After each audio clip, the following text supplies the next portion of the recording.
Di sebuah kota kecil, hiduplah seorang pemuda bernama Raka.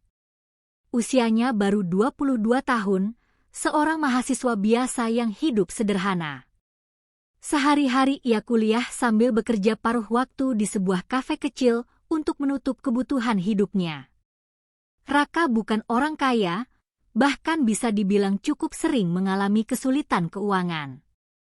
Karena itu, ketika ponselnya yang lama rusak total setelah terjatuh, ia tidak punya pilihan lain selain mencari ponsel pengganti dengan harga murah. Suatu sore, setelah pulang kuliah, ia berjalan menyusuri gang sempit di sekitar pasar lama.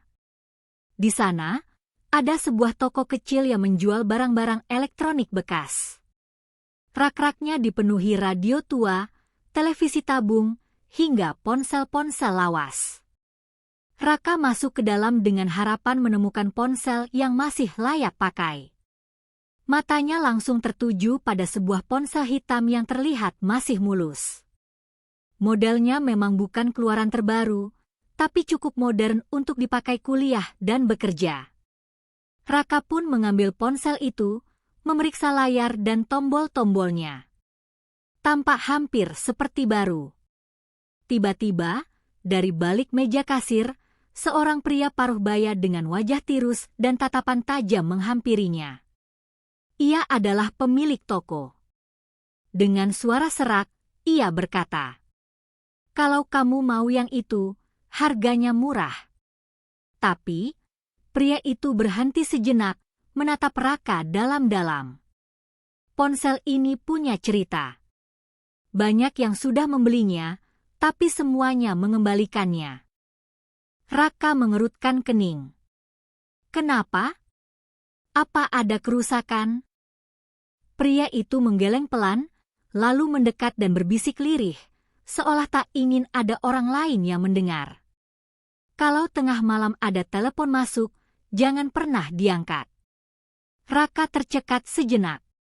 Ia menatap pria itu, berusaha mencari tahu apakah ini hanya semacam trik penjual untuk menakut-nakuti pembeli. Tapi wajah pria itu serius, bahkan terlalu serius untuk dianggap bercanda. Namun, karena harganya benar-benar murah, Raka akhirnya tak peduli. Ia berpikir, mungkin hanya mitos atau cerita karangan untuk menaikkan kesan misterius barang bekas. Dengan sedikit ragu, ia pun membeli ponsel itu. Malam itu, setelah mengatur ulang ponsel dan memasukkan kartu SIM miliknya, Raka merasa lega karena ponsel tersebut bekerja dengan baik. Layarnya jernih, baterainya awet, bahkan performanya lebih bagus dari ponsel lamanya. Ia pun tidur lebih awal karena kelelahan. Jam dinding di kamarnya menunjukkan pukul 11.59 malam. Sunyi. Hanya suara angin yang berdesir melalui celah jendela. Raka sudah terlelap. Namun tepat pukul 12, ponsel itu tiba-tiba berdering keras. Nada deringnya bukan nada standar. Suaranya menyerupai musik lama, seperti melodi kotak musik yang menyeramkan. Raka terbangun kaget. Dengan mata masih berat, ia meraih ponselnya. Layar menampilkan nomor tak dikenal, deretan angka panjang yang tidak biasa. Jantung Raka berdegup kencang. Ia teringat ucapan pria penjual tadi. Kalau tengah malam ada telepon masuk, jangan pernah diangkat. Dengan rasa takut yang aneh, Raka menatap layar itu cukup lama. Ponselnya bergetar keras, nada deringnya seakan semakin nyaring menusuk telinga. Tubuhnya mulai berkeringat dingin. Ini pasti kebetulan, hanya salah sambung, pikirnya dalam hati. Tapi sesuatu di dalam dirinya juga berbisik bahwa ini bukan telepon biasa. Akhirnya, dengan tangan gemetar, ia menekan tombol tolak panggilan. Seketika, ponsel berhenti berdering. Raka menarik napas lega, mencoba kembali tidur. Namun baru beberapa menit kemudian, ponsel itu berdering lagi. Tepat pukul 12.05. Nomor yang sama. Nada musik yang sama. Kali ini, Raka benar-benar merasa ada sesuatu yang tidak beres. Ia meletakkan ponsel itu di atas meja belajar, lalu mencoba menutup telinganya dengan bantal. Tapi dering itu terus berbunyi, memecah kesunyian kamar yang gelap. Akhirnya, ia beranikan diri menatap layar ponsel sekali lagi. Nomor itu masih sama, deringnya tak berhenti. Raka menelan ludah, tangannya gemetar. Ia merasa seperti ada sesuatu yang memaksa dirinya untuk menjawab panggilan itu. Sampai akhirnya, tepat di detik terakhir sebelum ponsel berhenti berdering sendiri, jempolnya bergerak. Ia tanpa sadar menekan tombol jawab. Hening. Tak ada suara sama sekali di seberang. Halo? Suara Raka terdengar ragu, hampir berbisik. Beberapa detik kemudian, samar-samar terdengar suara lirih. Suara seorang perempuan. Lembut, pelan, tapi syarat kesedihan. Kamu pakai ponselku, ya? Raka langsung terdiam. Jantungnya seolah berhenti berdetak. Suara itu melanjutkan. Tolong, jangan biarkan aku sendirian di sini. Telepon pun tiba-tiba terputus. Raka terperangah. Tangannya gemetar hebat, matanya membelalak. Ia menatap layar ponsel yang kini kembali gelap. Di tengah keheningan kamar, hanya satu hal yang pasti, ponsel itu bukan sekadar ponsel bekas biasa. Setelah kejadian malam itu, Raka benar-benar tidak bisa tidur. Tubuhnya gemetar, keringat dingin membasahi dahinya. Ia menatap ponsel yang tergeletak di meja, seakan-akan benda itu kini berubah menjadi sesuatu yang asing, bukan lagi sekadar alat komunikasi. Suara perempuan tadi masih terngiang-ngiang jelas di kepalanya. Kamu pakai ponselku ya? Tolong, jangan biarkan aku sendirian di sini. Siapa dia? Bagaimana mungkin ia tahu bahwa ponsel itu sekarang milik Raka? Dan mengapa suaranya terdengar begitu nyata, seolah bukan dari dunia ini? Raka mencoba menenangkan diri dengan berpikir logis. Mungkin ini hanya prank. Atau mungkin mantan pemilik ponsel masih mengaktifkan nomornya melalui jalur lain. Ia memaksa dirinya untuk percaya pada penjelasan yang masuk akal. Namun, tepat ketika jarum jam menunjukkan pukul 12.30, ponsel itu kembali berdering. Kali ini lebih panjang, lebih nyaring. Nada kotak musik itu terdengar semakin menyeramkan, membuat bulu kuduk Raka meremang. Dengan hati yang diliputi rasa takut, Raka meraih ponsel itu. Nomornya sama, deretan angka panjang yang tak dikenal. Ia sempat ingin mematikan ponsel, namun entah kenapa jempolnya kembali bergerak sendiri, menekan tombol jawab. Halo? Suaranya tercekat, nyaris tidak terdengar. Beberapa detik sunyi. Lalu, suara perempuan itu muncul lagi.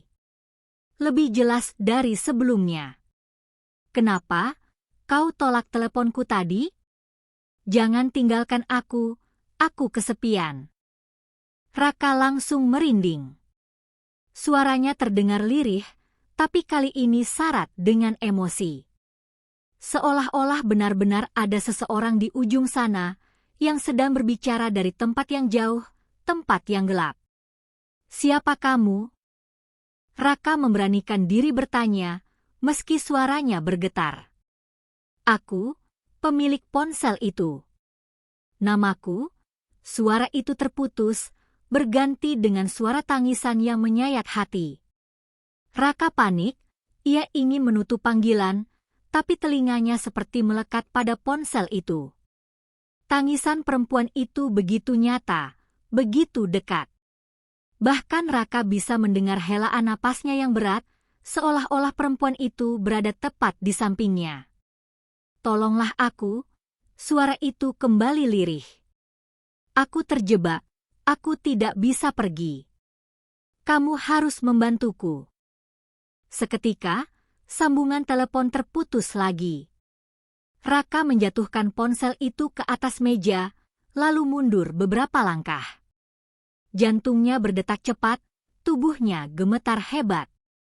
Ia menatap layar ponsel yang kini padam, seolah menantikan kapan dering itu akan kembali. Namun, malam itu, telepon tidak berbunyi lagi. Keesokan paginya, Raka bangun dengan wajah pucat dan mata sembab akibat kurang tidur. Ia berusaha meyakinkan dirinya bahwa semua yang terjadi hanyalah mimpi buruk. Namun ketika ia membuka galeri ponsel, sebuah kejadian aneh membuatnya hampir pingsan.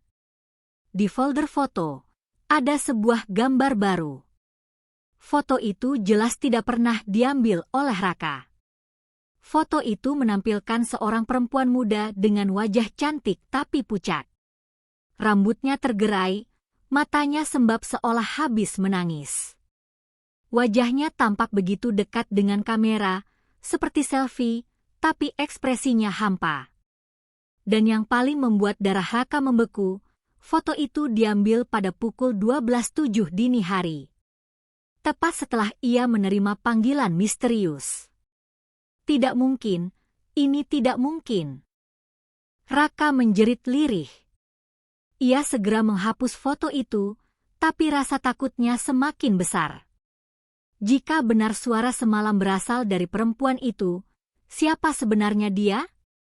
Dan kenapa ponsel ini seolah masih terhubung dengannya? Malam berikutnya, Raka sengaja tidur lebih awal. Ia bertekad tidak akan menyentuh ponsel itu lagi. Namun rasa penasaran di dalam hatinya terlalu kuat. Ia ingin tahu kebenaran. Tepat pukul 12, ponsel itu kembali berdering.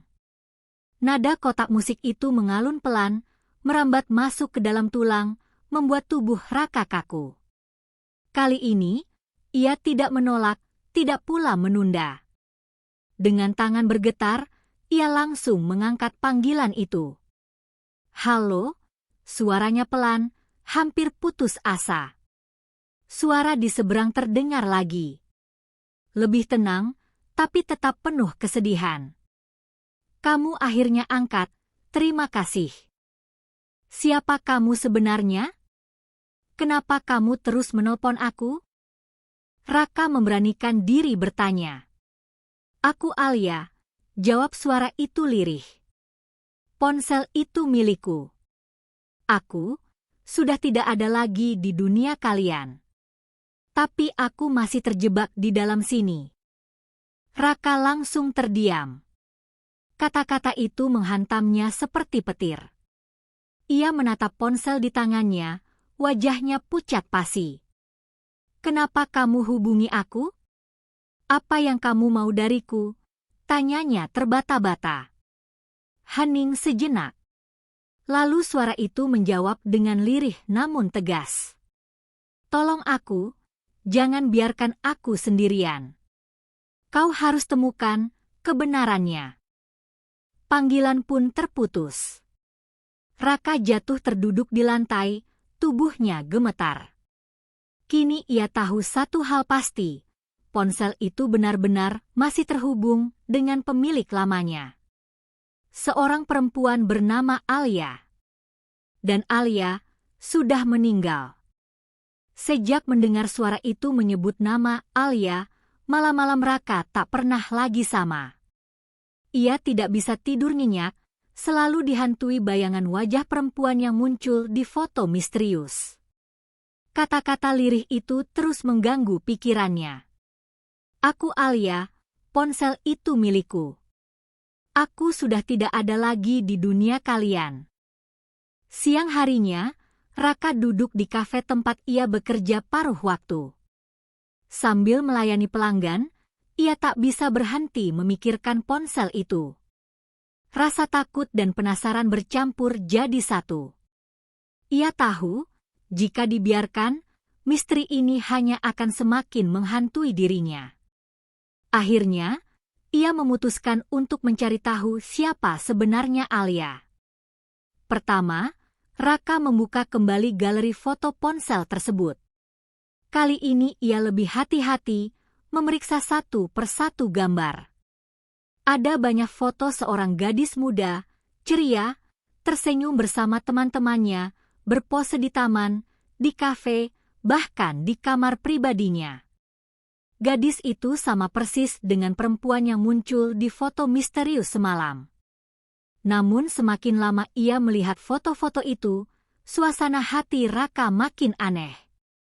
Dari ratusan foto yang ada, terlihat perubahan ekspresi Alia. Di awal, ia tampak bahagia.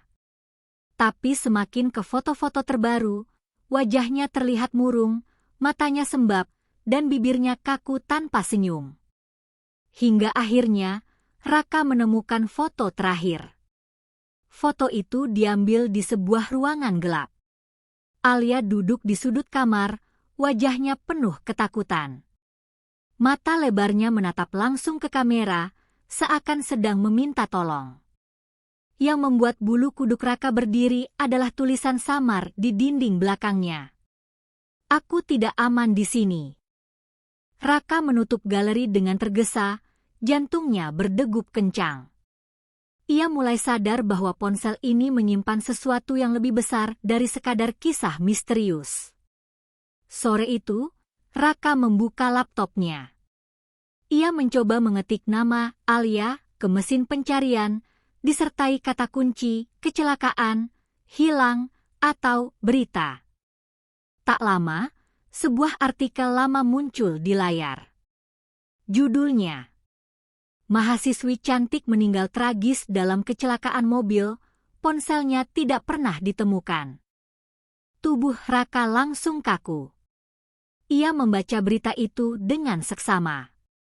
Alia, seorang mahasiswi berusia 21 tahun, dilaporkan meninggal dalam sebuah kecelakaan mobil 2 tahun lalu. Mobil yang ditumpanginya menabrak pembatas jalan di tengah malam. Anehnya, meski jenazah Alia ditemukan, ponselnya tidak pernah berhasil ditemukan di lokasi kejadian. Raka merasa darahnya mengalir lebih cepat. Jadi benar, Alia memang sudah meninggal. Dan ponsel yang kini ada di tangannya adalah ponsel yang hilang pada malam kematian Alia. Malam itu, tepat pukul 12, ponsel kembali berdering. Kali ini, Raka sudah tidak terlalu panik. Ia malah merasa harus mendengar lebih banyak, harus tahu kebenarannya. Ia pun mengangkat panggilan itu. Suara Alia terdengar lagi, lebih jelas, lebih dekat. "Kamu sudah tahu siapa aku, kan?" Raka menelan ludah. "Ya, aku tahu kamu Alia. Aku baca berita tentangmu. Kamu meninggal 2 tahun lalu." Suara di seberang lirih terdengar seperti isakan kecil. "Aku tidak meninggal begitu saja. Ada sesuatu yang mereka sembunyikan dariku. Aku tidak bisa pergi sebelum kebenaran itu terungkap." Raka mengernyit. "Maksudmu, kecelakaan itu bukan kecelakaan biasa?" Tidak ada jawaban. Hanya tangisan yang pelan, lalu tiba-tiba suara itu berubah menjadi lebih keras, hampir seperti jeritan. "Mereka membunuhku. Aku tahu siapa mereka." Ponsel di tangan Raka bergetar hebat, bahkan hampir terlepas dari genggamannya. Suara itu begitu menusuk, membuat bulu kuduknya berdiri. "Tenang, Alia, tenang," seru Raka terbata-bata. Tapi sambungan telepon terputus begitu saja. Raka terdiam lama. Nafasnya terengah, matanya menatap kosong. Kini ia semakin yakin kematian Alia tidak wajar. Ada orang yang bertanggung jawab atasnya. Keesokan harinya, Raka kembali menelusuri isi ponsel. Ia menemukan sebuah folder tersembunyi yang tidak terlihat sebelumnya. Folder itu terkunci dengan sandi. Setelah mencoba beberapa kombinasi, ia akhirnya berhasil membuka menggunakan tanggal kecelakaan Alia yang ia temukan dari berita. Di dalam folder itu, ada beberapa rekaman suara. Raka memutar salah satunya. Suara Alia terdengar lemah, penuh ketakutan. Jika seseorang menemukan ini, tolong beritahu ibuku. Aku tidak percaya lagi pada siapapun di sekitarku. Aku tahu, ada seseorang yang ingin menyingkirkanku. Jika aku benar-benar tidak ada lagi, tolong katakan pada ibu bahwa aku tidak pernah ingin mati seperti ini. Raka menutup rekaman itu dengan wajah pucat. Jantungnya berdetak tak karuan. Alia jelas meninggalkan pesan sebelum kematiannya. Dan kini, hanya Raka yang mengetahuinya. Malam itu, telepon kembali berdering. Kali ini, Raka tahu ia tidak bisa lagi mengabaikan suara itu. Saat ia mengangkat, Alia berkata dengan nada yang sangat jelas.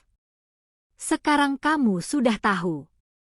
Tolong, kembalikan ponsel ini pada ibuku. Hanya dia yang bisa menenangkanku. Jangan biarkan mereka bebas. Sambungan pun terputus lagi. Raka terdiam di kamar gelap, menatap ponsel yang berkilat samar. Kini ia mengerti, ponsel itu bukan sekadar barang bekas. Ia adalah jembatan terakhir bagi Alia untuk menyampaikan kebenaran. Malam semakin larut. Raka duduk di meja belajarnya, cahaya redup dari lampu kamar membuat bayangan wajahnya tampak semakin pucat. Di depan matanya, ponsel hitam itu tergeletak tenang, seolah-olah tak pernah membawa teror apapun. Tapi Raka tahu, di balik ketenangan itu ada sesuatu yang jauh lebih menyeramkan. Rekaman suara yang ia dengarkan siang tadi masih terngiang jelas. Alia sempat menyebut seseorang yang ingin menyingkirkannya. Raka yakin di dalam ponsel ini masih ada lebih banyak petunjuk. Dengan napas berat, ia kembali membuka folder tersembunyi yang ditemukan sebelumnya. Kali ini, ada satu file lain yang menarik perhatiannya, sebuah rekaman suara berdurasi lebih panjang. Tangannya gemetar ketika menekan tombol play. Suara Alia terdengar. Kali ini lebih tegas, meski disertai ketakutan yang jelas. Aku tidak tahu siapa yang bisa dipercaya. Tapi aku tahu ada sesuatu yang salah. Malam ini, dia memintaku bertemu di jalan sepi. Aku takut, tapi aku harus datang. Kalau aku tidak kembali, berarti benar dia pelakunya. Tolong, simpan ini.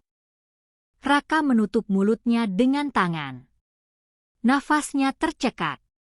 Kata-kata Alia jelas menyiratkan bahwa kematiannya bukan kecelakaan biasa. Ada seseorang yang memintanya datang sebelum insiden itu terjadi. Siapa? Siapa yang dia maksud? Raka bergumam dengan suara lirih. Ponsel itu tiba-tiba bergetar, meski tidak ada panggilan masuk. Layarnya menyala sendiri. Sebuah notifikasi muncul. Satu file baru tersimpan. Raka tercengang. Ia tidak pernah mengunduh apapun. Dengan hati-hati, ia membuka file tersebut. Ternyata itu adalah rekaman audio lain. Suara Alia kembali terdengar, kali ini sangat jelas. Aku tahu namanya. Dia bukan orang asing, dia dekat denganku. Aku takut kalau aku menyebutnya dengan lantang, aku akan benar-benar dihabisi. Tapi kalau rekaman ini sampai ke ibuku, dia akan tahu siapa yang harus dipersalahkan. Rekaman berhenti mendadak. Seakan sengaja dipotong. Raka menutup wajahnya dengan kedua tangan. Ia sudah tidak bisa membedakan lagi, apakah semua ini nyata atau hanya permainan pikirannya sendiri. Tapi satu hal jelas, Alia ingin sesuatu darinya. Tepat pukul 12 malam, ponsel itu kembali berdering. Nada kotak musik itu terdengar begitu menusuk, membuat suasana kamar makin mencekam.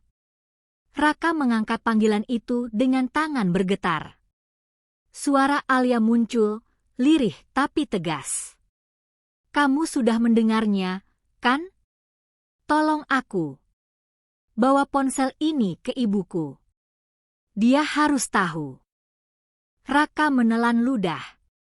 "Kenapa aku? Kenapa bukan orang lain?" "Karena hanya kamu yang mau mendengar," jawab suara itu. Semua orang lain menolak. Mereka takut.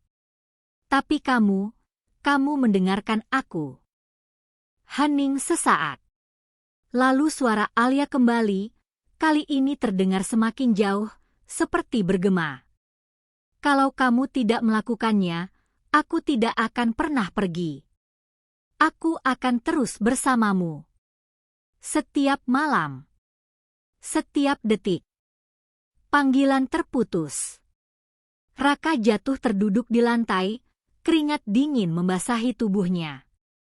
Ia tahu, ia tidak bisa lagi berpura-pura bahwa ini hanya kebetulan. Alia benar-benar meminta tolong. Dan jika ia mengabaikan, ia mungkin akan terus dihantui selamanya. Namun di sisi lain, Raka juga takut. Jika benar ada orang yang terlibat dalam kematian Alia, bukankah itu berarti ada orang berbahaya yang bisa mengincarnya juga? Ia teringat pada artikel berita itu. Nama-nama yang disebut hanya sekilas, seorang teman dekat, seorang kekasih, dan beberapa sahabat Alia. Tapi tidak ada yang secara resmi dicurigai. Raka merasa rekaman dalam ponsel ini bisa menjadi bukti kuat. Keesokan harinya, Raka memberanikan diri mencari alamat rumah ibu Alia. Ia menemukan sebuah petunjuk kecil. Salah satu foto di ponsel menunjukkan Alia sedang berfoto bersama seorang wanita paruh baya dengan keterangan lokasi di sebuah desa pinggiran kota. Sambil menatap foto itu, Raka berbisik lirih. "Jadi, aku harus ke sana, ya?" Ponselnya tiba-tiba bergetar lagi, padahal ia tidak menyentuhnya. Layarnya menampilkan pesan singkat yang baru masuk. Nomor pengirimnya kosong, hanya deretan tanda tanya. Pesannya berbunyi, "Jangan datang. Berbahaya." Raka membelalakkan mata. Siapa yang mengirim pesan itu? Apakah orang yang merasa terancam jika kebenaran Alia terbongkar? Atau ini juga bagian dari cara Alia mengujinya? Malam itu, ketika jam menunjukkan pukul 12, telepon berdering lagi. Kali ini, suara Alia terdengar lebih tegas, hampir seperti sebuah peringatan. "Raka, jangan takut. Aku akan menunjukkan siapa dia." Lihat folder terakhir di ponsel itu, di sana ada jawabannya. Dengan hati-hati, Raka membuka galeri. Benar, ada sebuah folder baru dengan nama samar, Truth. Ia membukanya dan menemukan sebuah foto buram. Foto itu menunjukkan Alia sedang bersama seorang pria. Wajah pria itu setengah tertutup bayangan, tapi garis rahangnya terlihat jelas. Raka menatap foto itu lama. Ia tidak mengenali pria tersebut. Tapi entah mengapa, ia merasa pria itu masih hidup dan mungkin tahu ia sekarang memegang ponsel ini. Sejak menemukan foto pria misterius di folder tersembunyi, hari-hari Raka dipenuhi rasa was-was. Ia merasa selalu diawasi. Ketika berjalan ke kampus, ia seperti merasakan ada tatapan asing yang mengikuti langkahnya. Saat bekerja di kafe, ia mendengar bisikan samar di telinganya, meski tak ada siapapun di dekatnya. Semakin hari, semakin sulit bagi Raka untuk membedakan mana yang nyata dan mana yang hanya perasaan. Malam itu, seperti biasa, tepat pukul 12, ponsel kembali berdering. Nada kotak musik yang menyeramkan memenuhi kamar gelap. Kali ini, meski ketakutan, Raka langsung mengangkat. Suara Alia terdengar lirih. "Kamu sudah melihatnya, kan? Dia, orang itu, dia yang membuatku mati." Raka menarik napas panjang, mencoba tenang. "Kalau aku tahu siapa dia, apa yang harus kulakukan, Alia? Aku hanya orang biasa. Aku tidak bisa melawan pembunuh." Hening sesaat. Lalu suara Alia berubah lebih tegas, bahkan mengandung ancaman. "Kalau kamu tidak melakukannya, aku tidak akan pernah pergi. Aku akan terus ada di sisimu. Siang, malam, sampai kamu hancur." Suara itu mendadak berubah menjadi teriakan nyaring, membuat telinga Raka sakit. Lampu kamarnya tiba-tiba berkedip, lalu padam sejenak sebelum menyala kembali. Ponsel di tangannya bergetar hebat, layar menampilkan kilatan cahaya aneh. Raka terjatuh ke lantai, ponselnya hampir terlepas. Nafasnya terengah, tubuhnya basah oleh keringat. Ia sadar, Alia tidak lagi sekadar meminta tolong. Ia menuntut. Keesokan paginya, Raka mencoba menenangkan diri.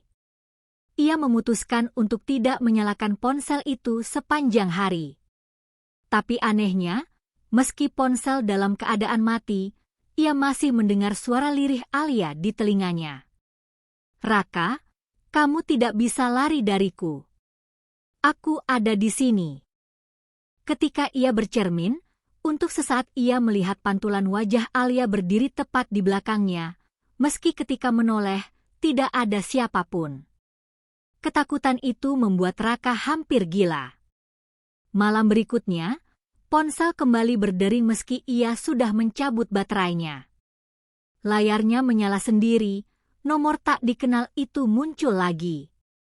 Dengan gemetar, ia mengangkat.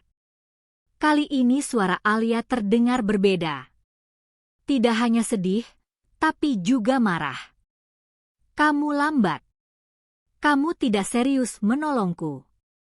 Kalau kamu terus diam, aku akan mengambil sesuatu darimu." "Apa maksudmu?" tanya Raka panik. Jawaban Alia hanya berupa tawa lirih yang dingin. "Kamu akan tahu. Jangan uji aku, Raka." Tiba-tiba, seluruh foto di galeri ponselnya berubah.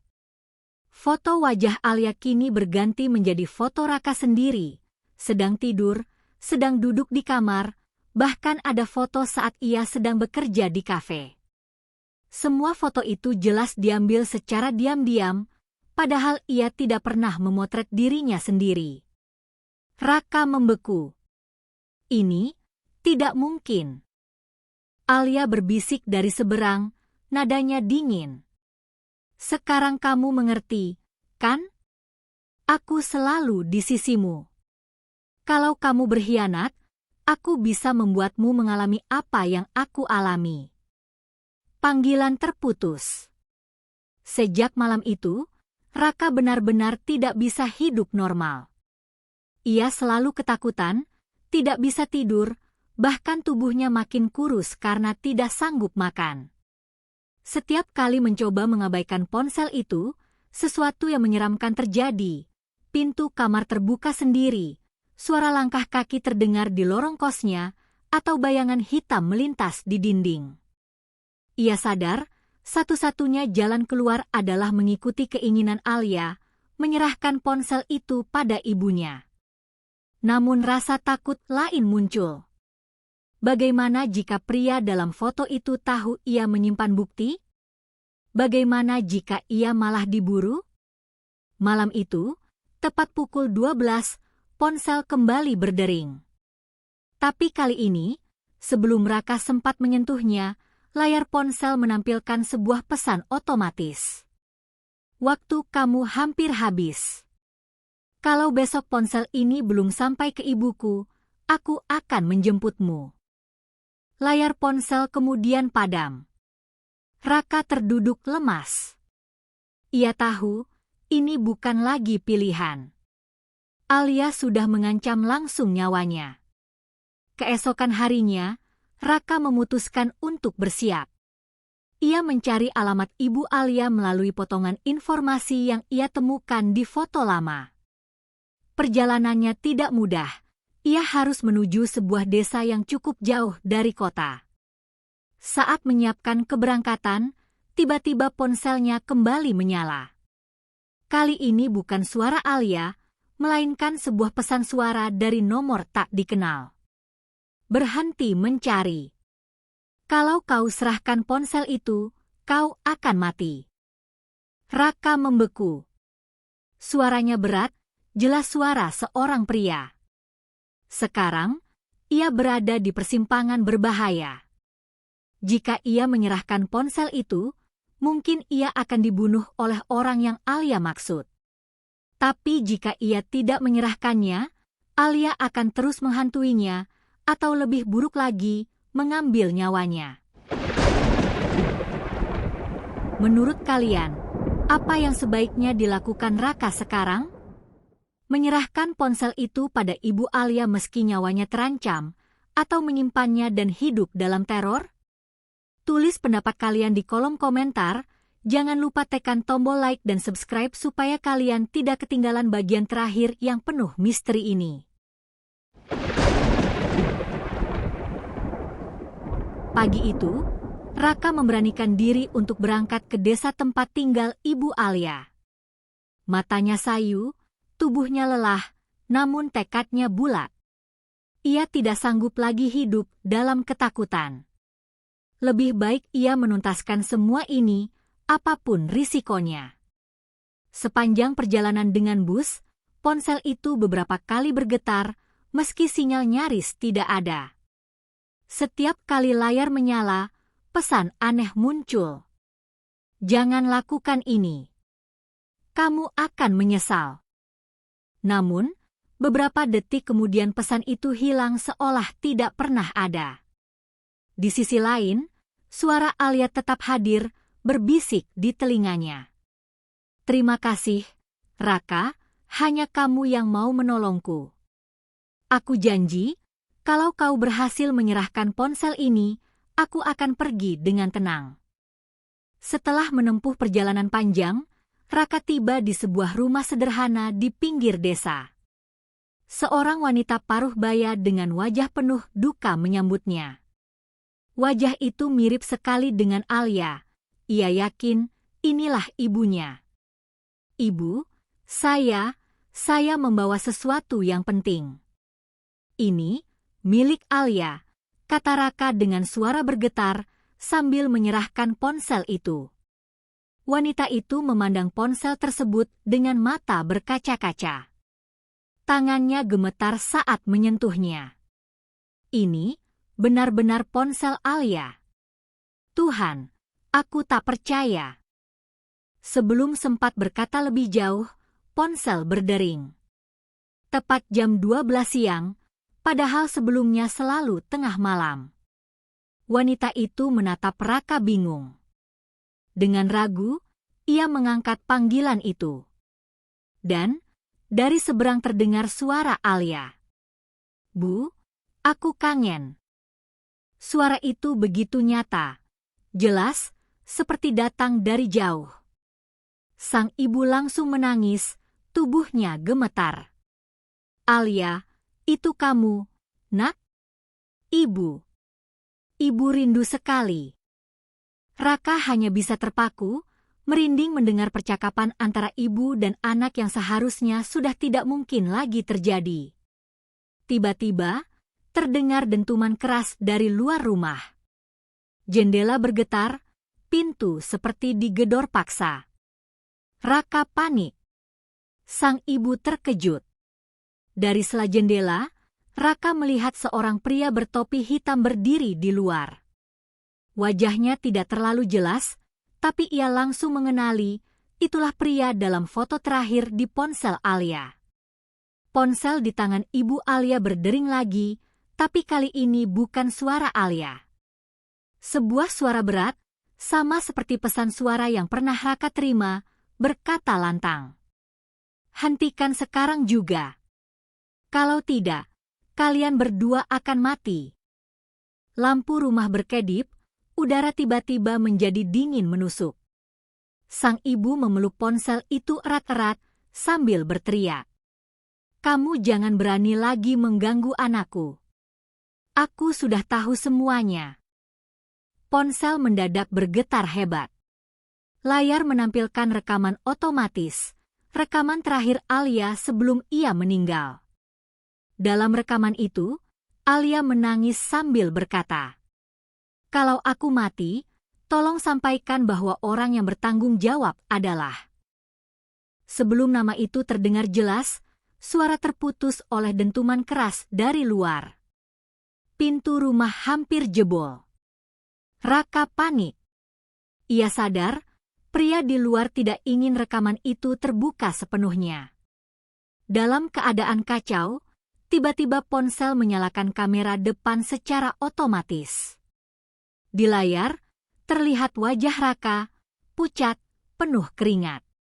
Tapi yang membuatnya merinding, pantulan wajahnya bukan dirinya yang biasa. Ia melihat dirinya tersenyum, senyum lebar yang bukan miliknya. Senyum itu menyeramkan, penuh dendam. Lalu terdengar bisikan dari ponsel. Terima kasih, Raka. Aku sudah bebas.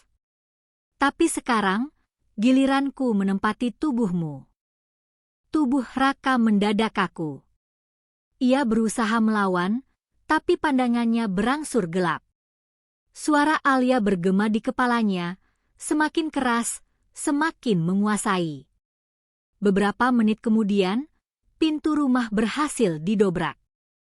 Pria bertopi hitam masuk, siap merampas ponsel. Tapi yang ia lihat membuatnya terkejut.